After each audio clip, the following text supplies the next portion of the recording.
Hello guys, and Tuapse is on fire again. That is a big port in the south of the Russian Federation where the Ukrainian SBU drones destroyed an oil terminal, a tanker, and an oil refinery.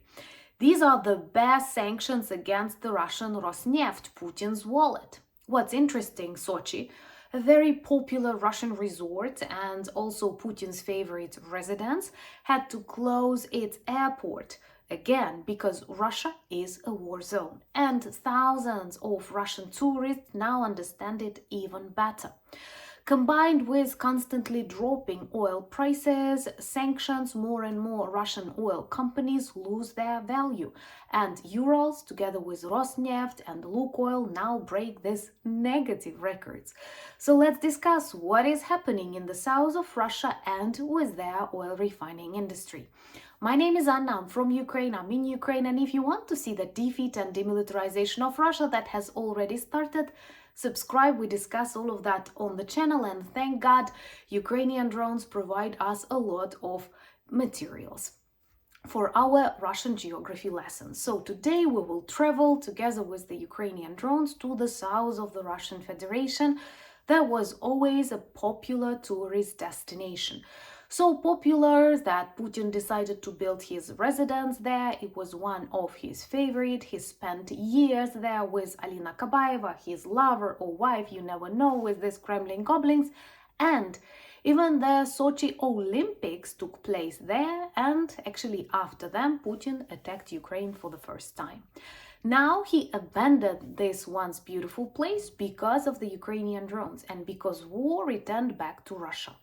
Last night, a lot of explosions were heard in Tuapse, that is a port that was actively used by the Russian Rosneft to deliver oil to the Shadow Fleet tankers and then to spread this problem around the world. But not anymore, because the Ukrainian drones of SBU have sanctioned Russian oil refineries once again. So, in the result of this visit, we managed to destroy an oil refinery located near the port in Tuapse.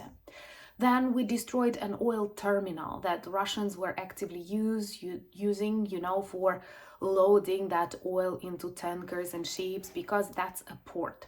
And as a beautiful bonus, one tanker was upgraded to a scrap metal, and maybe sometime soon will become another submarine of the destroyed Russian Black Sea Fleet. All of that was happening very close to Sochi. I don't know if you've heard about this city a lot.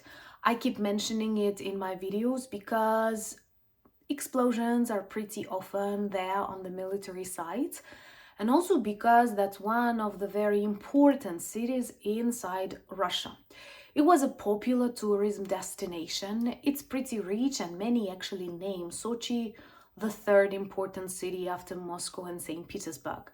Once again, because millions of Russians travel there, and even if they live in the forest of Russia, they want to spend some time in Sochi, and there they keep delivering, they keep receiving messages from the Ukrainian drone that not just Putin's blitzkrieg failed, war returned back home to the Russian Federation where it belongs, and with each week it spreads further and further in the Russian rear.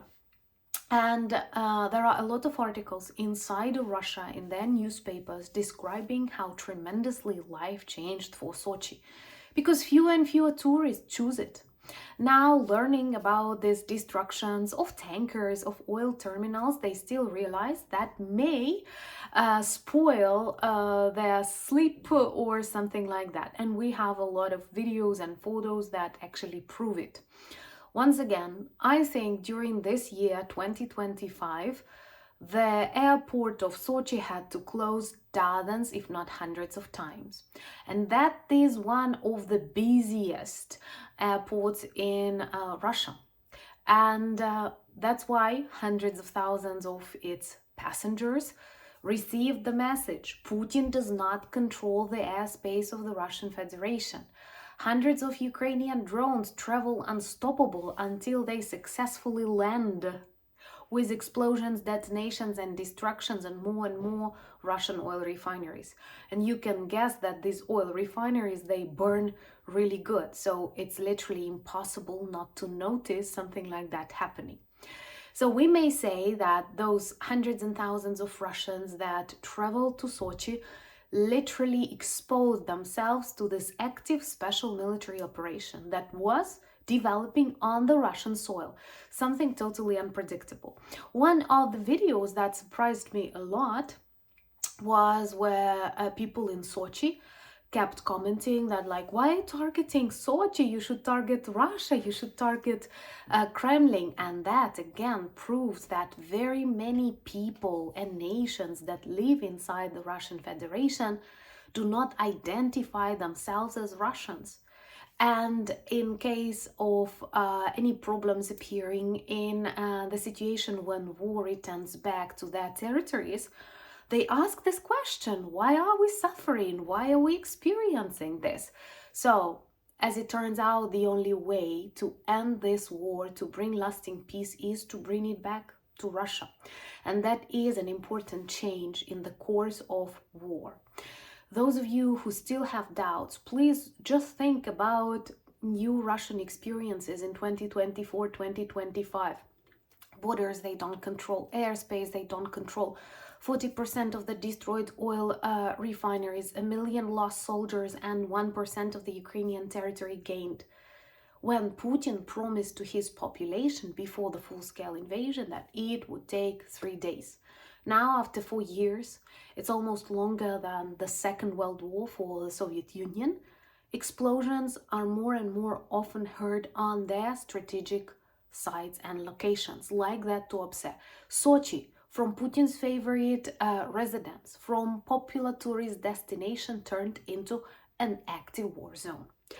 And of course, I consider the Ukrainian drone sanctions to be the most effective, and in Tuapse we sanctioned Rosneft, but I'm also very grateful to the countries that support sanctions against the Kremlin regime and sanctioned Rosneft, Lukoil, and we see that the stocks of these companies drop in price tremendously, which literally shakes Russia from different sides. Ukrainian drone sanctions, inability to prevent new strikes, exposed vulnerability that I'm sure is discussed both in Washington and Beijing. And Putin lost his image, of this alpha. He is just like Omega, or I don't know what's the last letter in that Latin alphabet. And in the world of predators, in the world of authoritarian regime, it means that his days are numbered. And there is a sense of some problems coming from his friends, oligarchs.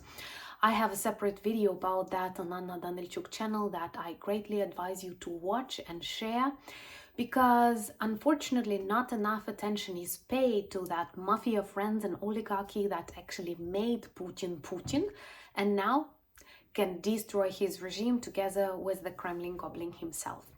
Also remember to subscribe to that channel, because the community is growing quickly and there are a lot of longer conversations that we conduct together. Thank you so much for buying me coffees, becoming my patrons and sponsors of the channel and channels, because I'm a hardworking and responsible person.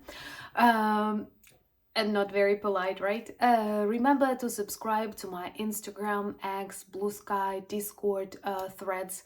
All the links that you need you will find in the description of this video, same as the link to our merch shop that turns you into the ambassadors of Ukraine, as stylish ambassadors of Ukraine, reminding the world about our fight and the need to defeat the evil. And most importantly, thank you for your comments, thank you for sharing these videos, and thank you for wanting to know more about Ukraine, Russia, this part of the world. And unfortunately, this is a very decisive moment in the history of the world, because it's the good against the evil. It's the freedom-loving world against the authoritarian regimes that want to survive in the 21st century, but they will fail. And Ukrainian drones traveling to Putin's residence in Sochi is definitely a good proof of that. And I'm sure more to come. So our Russian geography lessons will continue. Another reason to subscribe. And thank you once again for being friends of mine, friends of Ukraine. United we stand. Slava Ukraini!